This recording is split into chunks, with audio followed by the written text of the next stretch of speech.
살아계신 예수 그리스도의 이름으로 기도드리옵나이다. 아멘. 할렐루야. 그렇습니다. 주님이 부활하셔서 오늘도 우리 예배 가운데 말씀으로 성령으로 임재하시고 만나주실 줄로 믿습니다. 할렐루야. 가정에서 영상으로 예배하시는 모든 분들에게도 동일한 은혜가 있게 되시길 주님의 이름으로 축원합니다. 할렐루야. 12월 달 들어서 이제 금년을 마무리하고 또 새해를 준비해야 되는 때가 됐습니다. 해마다 맞이하는 것 같지만 우리 인생이 한 해 한 해 지나가면서 또 새롭게 정리되고 바라기는 하나님 앞에 더 가까이 나가는 한 해 한 해가 될 수 있게 되시기를 주의 이름으로 축원합니다.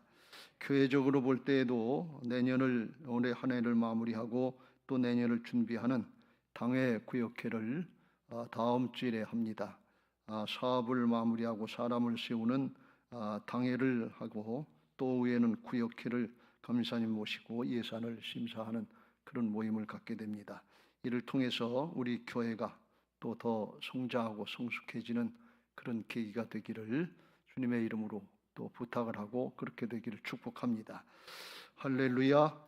오늘은 예배 중에 또 이제 새로운 분들 세례식을 거행하고 하나님의 사람들로 하나님의 일꾼들로 세우는 의식을 갖고자 합니다. 이 과정을 통해서 우리의 신앙이 어떻게 시작이 되고 어떻게 어떤 방향으로 성장하고 성숙하고 나가야 되는지 그걸 같이 생각해 보면서 은혜를 나누고자 합니다.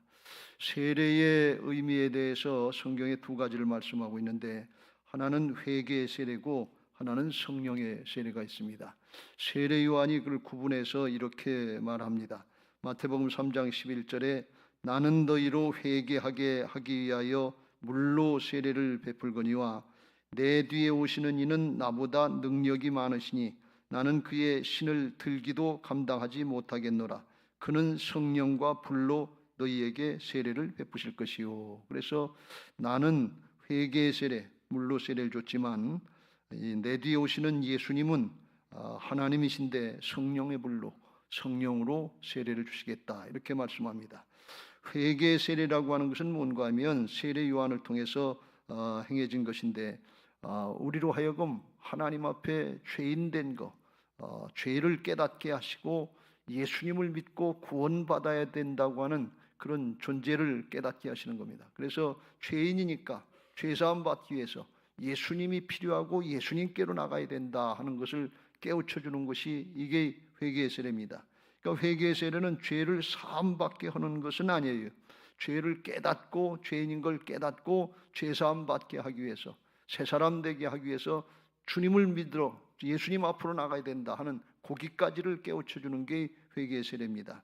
그런가 하면 성령의 세례는 예수님이 하신 것인데 성령의 세례는 이제 주님 앞에 예수님을 내 마음의 구세주로 주님으로 영접하고 받아들이면 그러면 성령께서 그 마음에 들어가셔서 우리의 영과 하나가 되게 하시고 죽었던 영을 살려주고 존재를 회복시켜서 하나님의 자녀로 거듭나는 역사, 새 생명을 얻는 역사, 죄사함 받고 새 사람이 되는 역사가 이게 성령의 세례인 것입니다. 그러니까 회개의 세례하고 성령의 세례하고 비교하면 이건 뭐 비교가 안 될 정도로 성령의 세례가 큰 능력이 있다 이렇게 볼 수가 있어요. 이걸 요한복음 1장 12절에는 영접하는 자 곧 그 이름을 믿는 자들에게는 하나님의 자녀가 되는 권세를 주신다 이렇게 말씀했습니다. 그러니까 성령 세례는 예수님 믿고 거듭날 때 하나님의 자녀로 거듭 태어날 때 그때 받는 것이 성령 세례예요.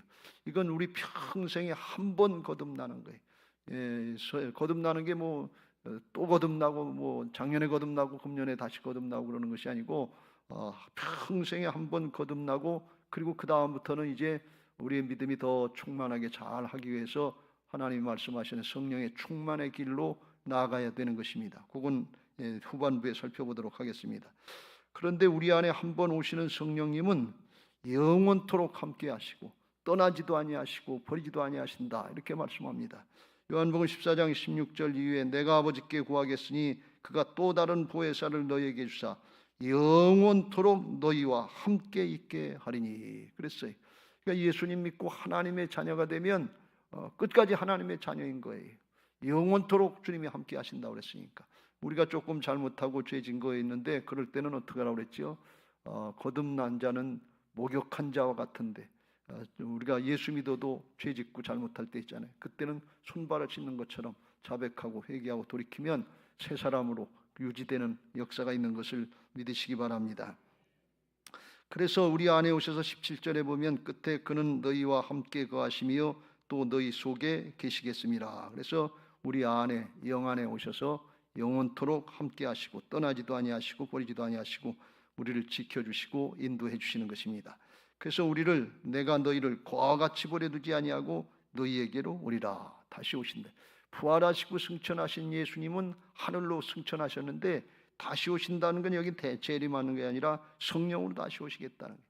그래서 믿는 사람들의 마음속에 다시 성령으로 성부 성자 성령 삼위일체 하나님으로 오셔서 떠나지도 아니하시고 버리지도 아니하시고 영원토록 함께 하시는 것을 믿으시기 바랍니다. 할렐루야. 이게 예수 믿고 구원받는 과정인데 이게 성령 세례라 이렇게 얘기해. 성령께서 내 안에 오셔서 내주하시는 역사를 성령 세례다 이렇게 말씀합니다. 그런데 순복음 계통에서는 성령 세례하고 성령 충만하고 동일한 것으로다 이렇게 얘기해서 조금 달리 얘기합니다만 우리 감리교회나 장로회 이런 데서는 성령 세례 받은 사람이 성령의 세례 받은 자로서 하나님의 자녀로서 신앙을 잘할 수 있도록 하나님이 성령으로 충만하게 해주시는 성령 충만의 역사가 있다 하는 것을 그 다음 단계로 말씀하고 있습니다. 그건 나중에 말씀드리겠습니다. 이와 같이 예수님을 내 마음의 구세주로 영접하고 거듭난 하나님의 자녀가 됐다고 하는 것을 그 본인에게 확인시켜주고 또 교회에게 공표하는 역사가 세례의식이고 침례의식이다. 이건 공적인 의식인 것입니다. 로마서 6장 4절 그러므로 우리가 그의 죽으심을 합하여 세례를 받음으로 그와 함께 장사되었나니 이는 아버지의 영광으로 말미암아 그리스도를 죽은 자 가운데서 살리신 것 같이 우리로 또한 새 생명 가운데서 행하게 하려 하심이라. 지금부터는 새 사람으로도 거듭난 새 사람으로의 삶의 출발이 시작되는 것이 그걸 공표해주고 본인에게 확인시켜주는 것이 이게 세례의식이다 그런 말씀이에요. 그런가 하면 오늘 고린도전서 12장 12절 13절에 보면 성령으로 세례받은 사람들은 교회가 되고 주님의 몸된 교회 한 몸이 되고 그 지체가 된다 그랬어요. 교회를 이룰 수 있고 지체가 돼서 함께 사랑의 공동체로 믿음의 공동체로 신앙하면서 함께 이겨나갈 수 있도록 함께 승리할 수 있도록 도우시는 은혜가 있는 것을 믿으시기 바랍니다. 할렐루야. 이 과정을 조금 자세히 말씀드리면 이렇습니다. 영적으로 세례받은 사람들, 성령으로 세례받은 자의 영적인 신분이 바뀌는데 하나님의 자녀가 된다 그랬어요. 하나님의 자녀로 거듭난다, 리본, 다시 태어난다 그런 뜻입니다. 우리가 태어날 때 육신의 부모의 자녀로 사람의 자식으로 태어나요. 근데 예수님을 우리의 마음속에 영접하고 성령께서 우리 안에 오시면 죽었던 영을 살려주시고 하나님의 자녀로 다시 태어나는 하늘에 속한 자, 영적인 존재로다가 변화받는 은혜가 있는 것을 믿으시기 바랍니다. 그런데 하나님이 왜 이렇게 거듭난 하나님의 자녀로 만들어 주시냐 말이죠. 특별히 하나님의 자녀라고 하시는 뜻이 있을 거예요. 예수 믿으면 왕이 되게 한다거나 우리가 그렇게 바라고 원하는 부자가 되게 해준다거나 예수 믿으면 뭐 지식이 있고 똑똑하고 탁월한 사람을 만들어 준다거나 그렇게 한다 그러면 더 좋아할 것 같은데 그건 잠시 잠깐 지나가는 것이고 하나님의 자녀가 되게 하셔서 영원토록 자자손손 하나님 앞에 복받게 하시는 그런 하나님의 가장 큰 은혜여 축복인 것을 믿으시기 바랍니다. 이게 하나님의 자녀가 되면 하나님의 아들인 예수 그리스도와 같은 그런 아주 엄청난 은혜와 축복을 우리에게 주시려고 하나님의 자녀로 거듭나게 하시는 거예요.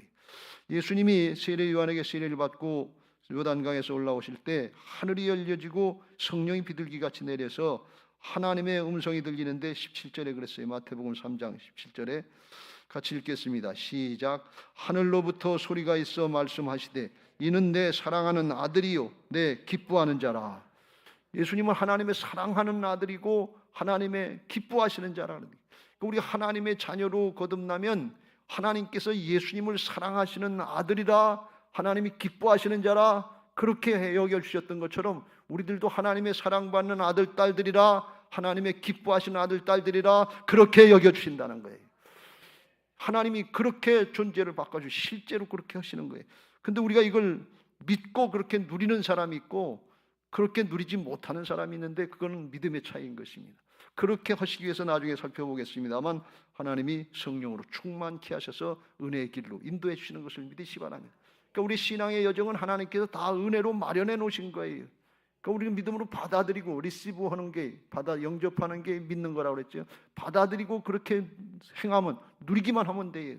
내가 뭘 하는 게 행함이 아니고 하나님이 이루신 은혜를 누리는 게 믿음의 행위예요. 그러니까 누리는 거예요. 그걸 믿음으로 잘 누리시길 주의 이름으로 축원합니다. 내 느낌 감정으로 난 아니다 그러지 말고 말씀이 진리가 그렇다고 그러니까 그러면 아멘 하고 그렇게 순종하면 그렇게 되어지는 것이고 누려지는 은혜가 있는 것을 믿으시기 바랍니다. 할렐루야. 우리를 얼마나 사랑하시고 우리를 얼마나 기뻐하시는지, 하나님의 기쁨이 얼마나 큰 것인지 이스라엘 향한 하나님의 사랑, 하나님의 기쁨을 스바냐 선지자는 3장 17절에 이렇게 고백을 합니다. 같이 읽겠습니다. 시작. 너의 하나님 여호와가 너희 가운데 계시니 그는 구원을 베푸실 전능자이시라. 그가 너로 말미암아 기쁨을 이기지 못하시며 너를 잠잠히 사랑하시며 너로 말미암아 즐거이 부르며 기뻐하시리라 하리라. 할렐루야. 여러분 잘 생각해 보세요. 우리 사람들이 다 이기적으로 자기 중심으로 살기 때문에 누구 다른 사람 기뻐할 여력이 없어요. 여러분 남편이 퇴근하고 들어가면 이 부인이 아유 수고했다고 기뻐하면서 그렇게 춤추듯 그렇게 합니까? 부부 사이에도 그런 일이 별로 없어요. 자식과 부모 사이에도 그런 일 별로 없어요. 다 자기 개인 중심이고 천상천하 유아독전이라고 나 중심이고 상대방이 이해할 새가 없어요. 그런데 하나님이 이렇게 우리를 사랑하시고 기뻐하신다는 거예요. 이건 비교가 될런지 모르지만 할아버지가 되면 손자가 태어나야 할아버지가 되는데 장손이 태어날 때 우리나라는 특별히 손자 중에 손녀 중보다 손자를 더 좋아하잖아요. 장손이 태어날 때 할아버지가 그걸 보고 아유 이놈의 자식 이 고추 봐라. 그게 기뻐하며 즐거워. 여자들 죄송합니다. 그거보다도 비교할 수 없이 큰 기쁨과 사랑이 하나님의 마음이다 말이지. 하나님은 죄가 없으신 분이고 하나님은 사랑 자체이신 것을 믿으시기 바랍니다. 사랑이라고 하는 건 자기 중심이 아니라 상대방 중심이거든요. 그렇기 때문에 막힌 것이 없어요. 그렇게 기뻐하시고 즐거워하시는데 우리를 그렇게 기뻐하고 즐거워한다 그러는 말씀이에요.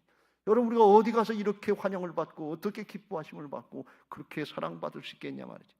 세상에서 물질 때문에 학벌 때문에 세상의 뭐 조건 때문에 이런 거 저런 거 뭐 천대받는 거 많은데 그런 거 싹 다 잊어버리시고 하나님 앞에 내가 이렇게 인정받고 이렇게 사랑받고 이렇게 기뻐하심을 받는 하나님의 자녀다 하는 걸 누리시기를 주의 이름으로 축원합니다. 그렇게 하게 하시기 위해서 예수님 믿고 거듭나게 하신 거예요. 이게 하나님의 자녀의 뜻이에요. 예수님은요 공생의 일을 감당하실 때 하나님이 말씀하신 아버지가 말씀하신 내 사랑하는 아들이요 내 기뻐하는 자라, 이 말씀 의지해서 하나님의 것을 내 것으로 믿고 아버지께 내 것이 되는 거 아니에요. 자식에게 특권이 아니에요. 그걸 누릴 때 하나님의 역사를 감당할 수 있게 된 것을 믿으시기 바랍니다. 오늘 막혔던 믿음들이 열려지게 되시길 주의 이름으로 축원합니다. 여러분은 재산이 있으면 많든 적든 그거 누구한테 물려줍니까? 옆집 아이가, 옆집 사람, 옆집 남의 집 아들이 잘생겼고 똑똑하고 출중하니까 거기다 물려줍니까? 아니에요. 아무리 못난 것 같아도 아무리 부족한 것 같아도 내 자식한테 물려주지 어떻게 남의 자식한테 물려줍니까? 하나님이요 우리가 좀 부족한 것 같고 모자란 것 같고 때때로 잘못하는 것 같아도 우리한테 하나님 나라를 통째로 다 상속해 주시려고 예수님과 같은 반열에 올려놓으신 것을 믿으시기 바랍니다. 하나님의 아들 하나님의 자녀들도 이렇게 축복해 주셨어요. 그래서 로마서 8장 16절 7절에 보면 이렇게 말씀합니다. 성령이 친히 우리 영과 더불어 우리가 하나님의 자녀인 것을 증언하시나니, 성령께서 증거해 주신다 그런 말씀이.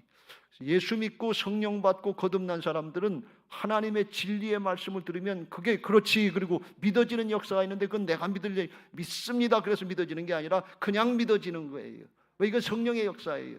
그냥 믿어지고 그냥 순종이 되고 그냥 하나님의 말씀의 성취를 볼 수 있는 하나님의 자녀들의 권세를 누리시길 주의 이름으로 축원합니다. 안 돼 그러는데 왜 안 되냐? 순종 안 하니까 안 되는. 순종해 보면 돼요. 그럼 하나님이 역사하십니다. 성령께서 함께 하신단 말이죠. 그런데 그 성령께서 자녀가 됐다는 뜻이 무슨 뜻이냐를 말씀하는데 17절 자녀이면 또한 상속자 곧 하나님의 상속자요 그리스도와 함께한 상속자니 우리가 그와 함께 영광을 받기 위하여 고난도 함께 받아야 할 것이니라. 세상에서요 우리 아버지는 우리 집안은 물려줄 게 없는데 그렇게 염려하시지 말고 하나님 나라를 영원토록 상속받을 수 있는 이 상속자가 됐다는 것이 믿어지는 은혜가 있게 되시길 주의 이름으로 축원합니다. 땅에서 상속받는 건요 놓고 갈 거예요. 지나갈 거예요. 썩어질 거 없어질 거예요. 새하늘과 새 땅을 만든다고 없어질 거예요.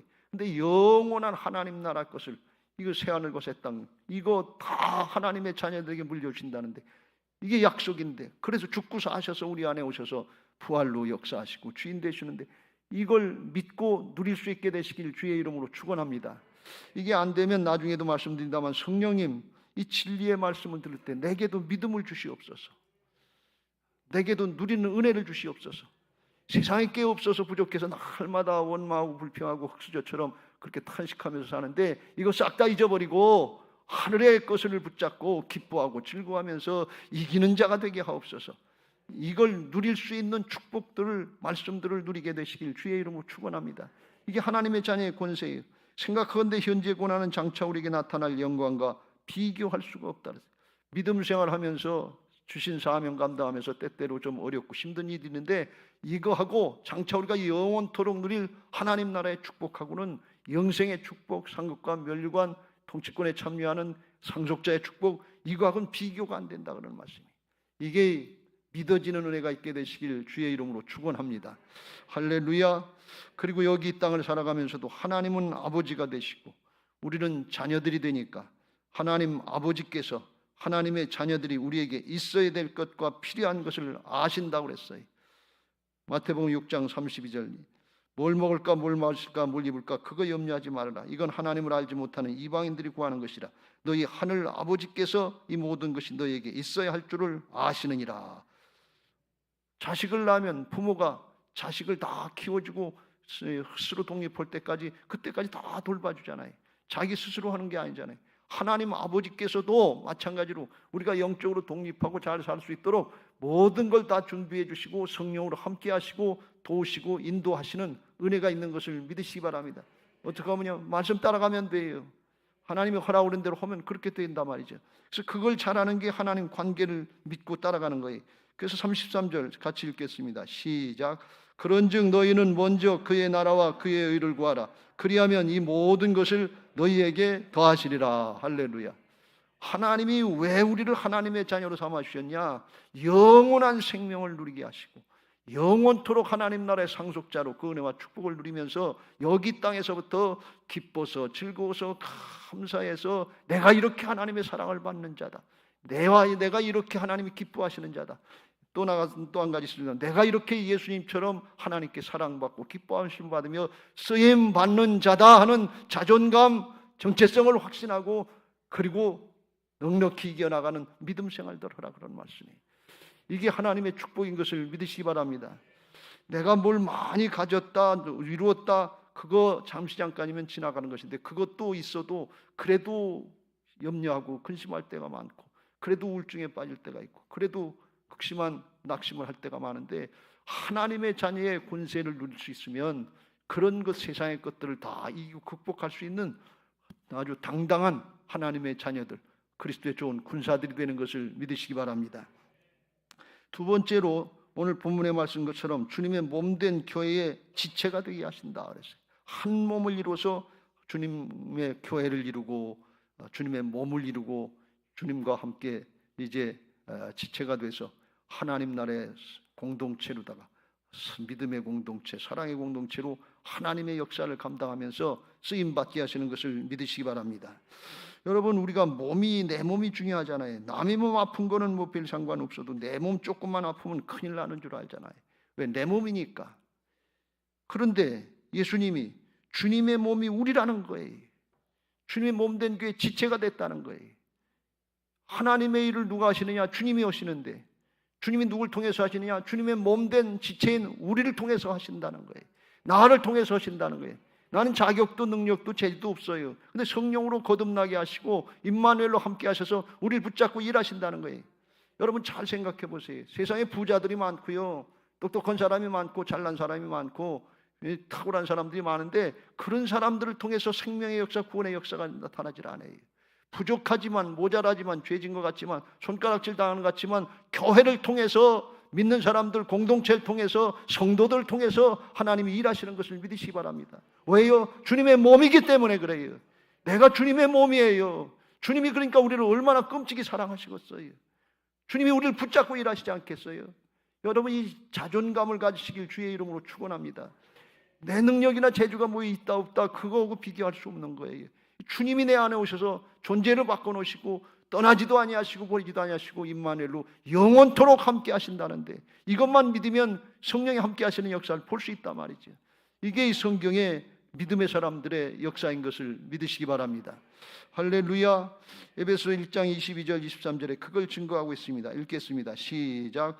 또 만물을 그의 발 아래에 복종하게 하시고 그를 만물 위의 교회의 머리로 삼으셨느니라. 23절. 교회는 그의 몸이니 만물 안에서 만물을 충만하게 하시는 이의 충만함이니라. 할렐루야.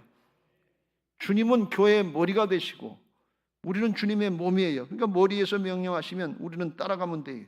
근데 목사는 뭐냐? 몸과 그 머리하고 사이에 모가지가 있는데 목사가 모가지라는 거예요. 그래서 거길 통해서 나간다는. 그래서 모가지가 건강해야 돼요. 그렇다는 얘기예요. 근데 교회가 그의 몸이니까 몸을 통해서 만물 안에서 만물을 충만케 하시는 충만이다. 세상 만물을 충만케 하시는 역사를 하나님이 이루시는데 누굴 통해서? 주님의 몸을 통해서, 교회를 통해서, 성도들을 통해서 하신다는 말입니다. 세상에 돈이 있으면 충만하고 명예가 있으면 충만하고 권력이 있으면 충만할 것 같은데 요거 지나가는 것이고, 나중에 제가 초상집에 가고 장례를 치르러 가면 생명이 없으면 아무것도 아니에요. 그냥 다 아무것도 아니에요. 살리는 역사, 생명의 역사, 영원토록 복 주시는 역사, 이걸 교회를 통해서만, 성도들을 통해서만, 우리 한 사람 한 사람을 통해서만 주께서 이루시는 것을 믿으시기 바랍니다. 이렇게 엄청난 역사, 가치 있고 귀한 역사에 우리를 선택해 주시고 쓰임받게 하신다는데 얼마나 큰 축복이냐 말이죠. 그래서 이 사실을 깨달으면 하나님의 자녀가 됐고 주님의 몸된 교회 지체로 세우셨으니 이게 얼마나 기쁘고 감사한 일이냐. 이걸 깨닫고 믿어지는 사람 그 마음속에서 기쁨이 올라오게 돼 있어요. 샘솟는 기쁨이 올라오고 있어요. 성령 안에서 하나님의 통치가 이루어지고 의와 평강과 희락이 넘치는 역사가 있는 것을 믿으시기 바랍니다. 그리고 또 주님의 마음을 따라서 사랑으로 하게 돼 있는 거예요.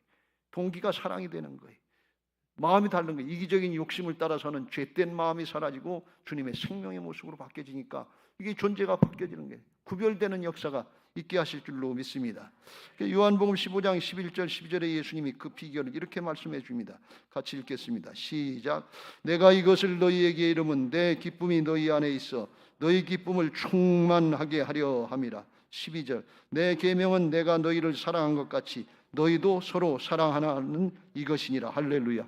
사랑하면서 섬기고 나누면서 기쁨이 충만한 그것이 하나님의 자녀들의 권세요, 특권인 것을 믿으시기 바랍니다. 그런데 이게 육신의 옛사람으로 내가 주인 되고 이기적인 욕심을 따라 사는 사람으로 이게 하나도 안 기뻐요. 그냥 손해보는 것 같고 더 아깝고 인색한 것 같고 왜 나한테만 그렇게 순종하라 그럽니까? 왜 나한테만 헌신하라 그럽니까? 그렇게 오히려 받아치고 나온단 말이죠. 왜요? 속에 중심이 바뀐지를 모르고 생명이 바뀐지를 모르고 여전히 옛사람이기 때문에 그래요. 그래서 그 옛사람이 아니라 예수님의 생명의 사랑으로 거듭난 새 사람이라고 하는 걸 깨닫고 그렇게 그 은혜와 축복을 누리게 하시기 위해서 하나님이 허락하시는 또 다른 축복이 있는데 그게 성령 세례 받은 자에게 주시는 성령 충만인 것을 믿으시기 바랍니다. 성령으로 충만해라. 그래서 에베소 5장 18절에 술 취하지 말라. 이는 방탕한 것이니 오직 성령으로 충만함을 받으라. 성령 충만이 뭐냐? 내가 거듭난 하나님의 자녀가 된 것을 믿고 내 육신의 옛사람의 습관들을 하나씩 하나씩 부인하고 쳐서 복종시키고 말씀을 따르고 성령을 따를 때 성령께서 내 영과 혼과 몸을 다스려 주셔서 충만하게 하시고 흘러 넘치게 하시는 역사가 있는 것을 믿으시기 바랍니다. 그림을 통해서 잠깐 보겠습니다. 우리의 영과 혼과 몸으로 우리의 사람이 구성되어 있는데 구원 받기 전과 후가 다르고 성령 충만한 모습과 그렇지 않은 모습이 다르다고 지난번에도 말씀드렸죠. 여러분이 보시기에 맨 오른쪽이 우리가 태초에 하나님 앞에 이제 창조됐을 때 영과 혼과 몸이 죄악이 없이 깨끗하게 이제 하나님의 형상을 따라서 만들어진 모습이에요. 근데 아담과 하와가 하나님의 명을 어기고 선악과를 따먹었다. 죄를 지었단 말이죠. 그래서 죄악으로 싹 다 물들어 가지고 영과 혼과 몸이 죄악으로 물들었어요. 죄악으로 물든 모습은 어떤 모습인가 하면 자기 이기적인 욕심을 따라 사는 거예요. 하나님의 말씀을 따라 진리를 따라 살지 않고 자기 욕심을 따라요.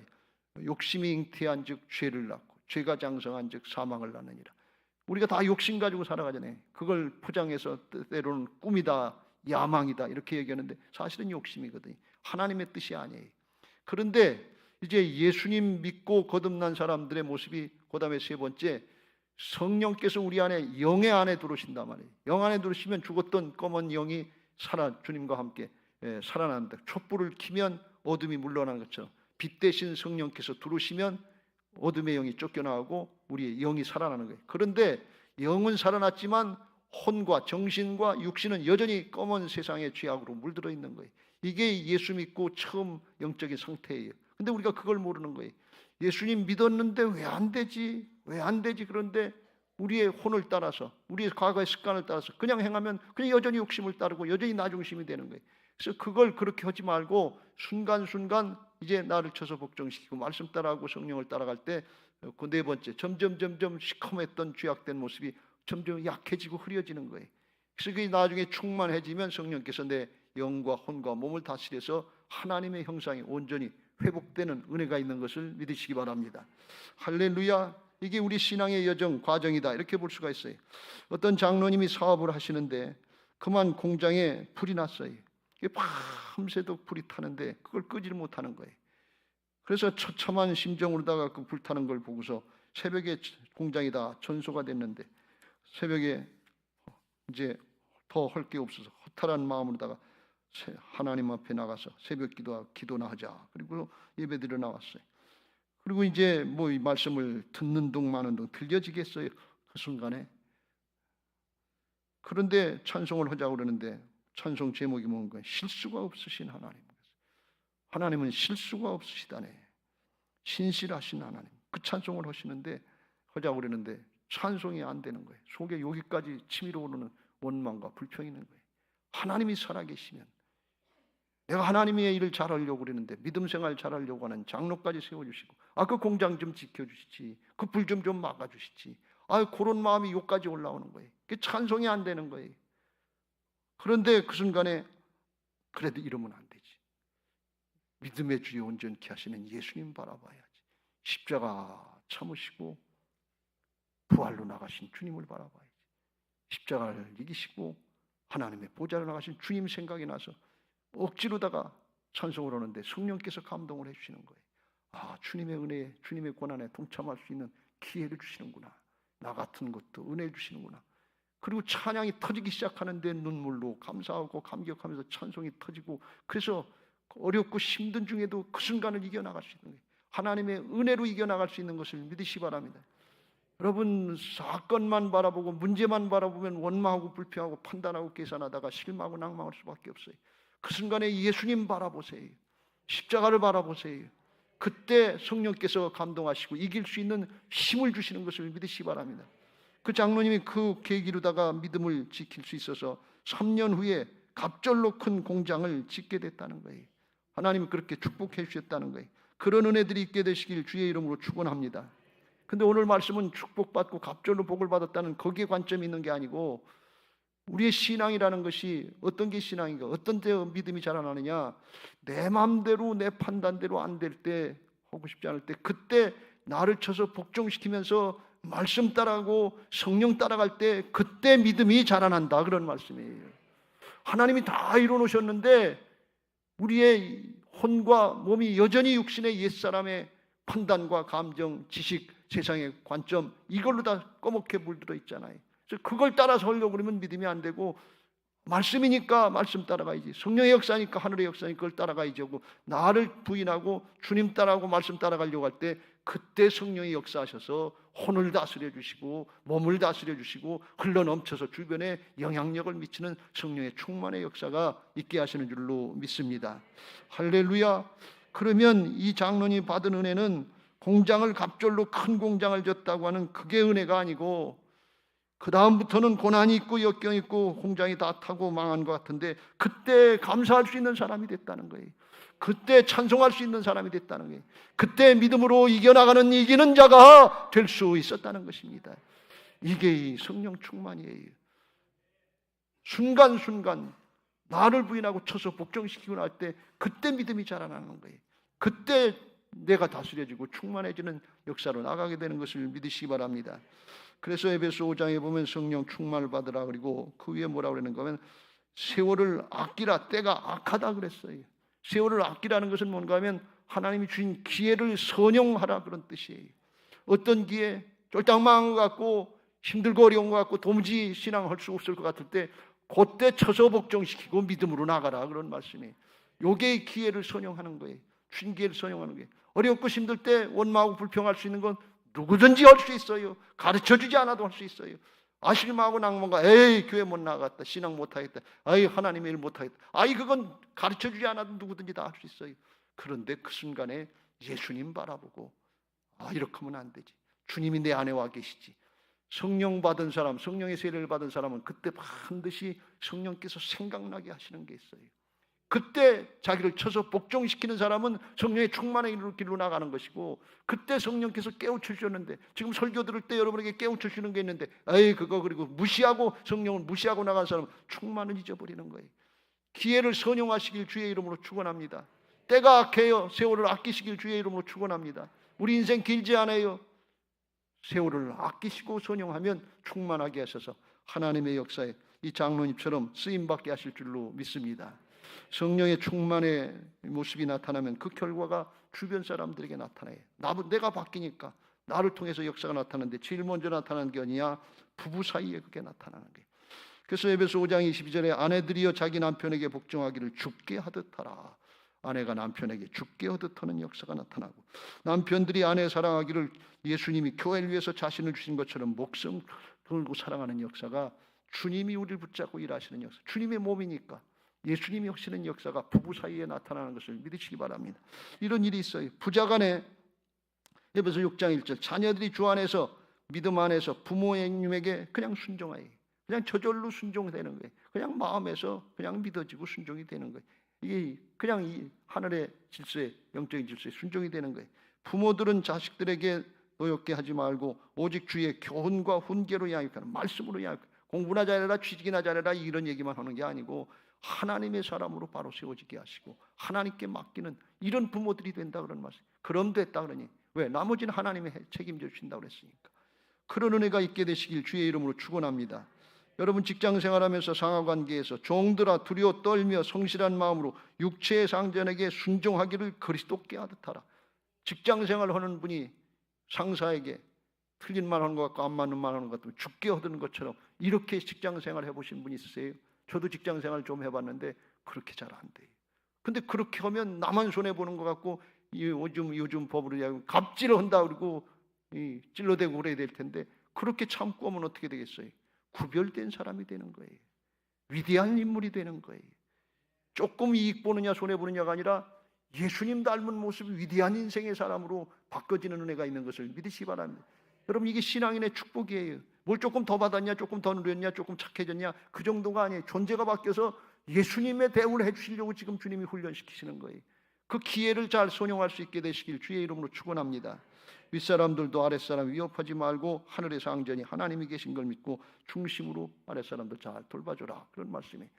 이게 어떻게 이루어지나? 성령께서 우리 안에 오셔서 역사하시는 걸 믿고 그 뜻을 따라서 말씀을 따라서 나를 부인하고 순종의 발걸음을 나가려고 할 때 내가 하는 것이 아니라 주님이 우리를 도우셔서 이루시는 역사가 있는 줄로 믿습니다. 할렐루야. 오늘 세례 받으시는 분들에게 성령의 내주의 역사에 이런 은혜가 따라온다는 것을 믿고 이 의미가 얼마나 크고 엄청난 것인가 하는 것을 알고 이걸 가정에서, 직장에서, 사업장에서 주변의 사람들에게 나타낼 수 있는 충만한 하나님의 사람들의 은혜를 누리게 되시길 주의 이름으로 축원합니다. 부활신앙으로 성령 충만을 누리시길 주의 이름으로 축원합니다. 부활신앙은 내가 주인 되었던 걸 깨닫고 이제는 내 안에 주님이 주인 되시는 걸 믿고 주님의 주권 인정을 따라갈 때 내가 하는 것이 아니라 성령께서 다스리는 하나님의 통치, 하나님의 나라가 우리 안에 이루어지게 하시고 의와 평강과 희락이 넘치게 하실 줄로 믿습니다. 그러려면 먼저 우리가 하나님의 자녀로 거듭났다는 영적인 신분을, 정체성을 분명히 확신하고 사시길 주의 이름으로 축원합니다. 순간순간 우리가 이걸 잊어버리기 때문에 내가 어떤 존재인지, 하나님 앞에 어떻게 은혜를 받은 자인지 이걸 모르기 때문에 옛사람인 줄 알고 옛날이나 지금이나 똑같은 줄 알고 착각하면 안 돼요. 전혀 새로운 좋은 존재가 됐고 옛사람은 죽고 예수님의 생명으로 거듭난 새 사람 된 것을 믿으시기 바랍니다. 고린도후서 5장 17절 그런즉 누구든지 그리스도 안에 있으면 새로운 피조물이라 이전 것은 지나갔으니 보라 새 것이 되었도다. 악하던 사람이 조금 착해졌다, 조금 선해졌다, 그런 얘기가 아니에요. 죄악으로 아주 죄된 생명을 살던 사람이 하나님의 생명의 사랑으로 생명 자체가, 존재 자체가 바뀌어진 것을 믿으시기 바랍니다. 이건 예수님만 해주실 수 있는 일이에요. 다른 종교 가서 믿을 수 있는 게 아니에요. 아무 종교나 하나 믿고 착하게 살면 좋은 데 가지, 이건 세상 사람들이 하는 얘기인데 예수 그리스도를 통해서만 영생을 얻을 수 있는 것을 믿으시기 바랍니다. 주님을 통해서만 하나님께 갈 수 있는 것을 믿으시기 바랍니다. 왜요? 예수님만 영원한 생명으로 거듭나게 하시고 새 사람 만들어줄 수 있기 때문에 그래요. 전혀 달라요. 여러분 다른 종교 가면 안 돼요. 제가 기독교 목사라서 이런 얘기하는 게 아니라 그게 진리의 말씀이기 때문에 그래요. 우리가 진리를 똑바로 알고 믿어야 되지 않겠어요? 괜히 여기도 가도 되고 저기도 가도 되고 뭐 이리 왔다 갔다 하면서 내 마음에 어울리고 좋은 거 하는 거, 그게 신앙이 아니에요. 오직 예수님만 믿고 예수님이 내 안에 주인 되실 때 바뀌어지게 되고 그때부터 사랑의 동기로 성령의 역사로 살게 하실 줄로 믿습니다. 그럼 구별된 사람이 갈라디아서 5장 5절 6절 읽고 마치겠습니다. 시작. 우리가 성령으로 믿음을 따라 의의 소망을 기다리노니 6절 그리스도 예수 안에서는 할례나 무할례나 효력이 없으되 사랑으로서 역사하는 믿음뿐이니라. 뭘든지 사랑의 동기로 하라. 그런 말씀. 내 유익을 위해서 하지 말고 상대방의 유익을 위해서 하라. 부부간에 상대방의 유익을 위해서 한 번만 더 생각하면 부부간이 확 바뀌어버려요. 집안이 바뀌어버려요. 부자간에 상대방을 위해서 한 번만 고려하고 한 번만 더 생각하고 한 번만 심사숙고해서 행하면 그냥 관계가 바뀌어요. 교회에서 같이 신앙하면서 목장에서 교회에서 성도들까지 사랑의 공동체라고 그러는데 내 목만 주장하고 내 입장만 주장하고 그러면 다 분열되는 거지. 조금만 양보하고 상대방을 위해서 조금만 생각해주면 그냥 바뀌지 않겠어요? 이게 사랑이요 거듭난 하나님의 은혜인 것을 믿으시기 바랍니다. 이런 은혜가 우리 교회에 나타나서 여러분 가정마다 구원의 역사, 생명의 역사가 나타나고 직장과 사업장과 주변의 이웃 사람들에게 복음이 절로 전해지는 능력 있는 신앙, 복된 신앙들 다 되시기를 주님의 이름으로 축원합니다. 할렐루야. 이제 세례식을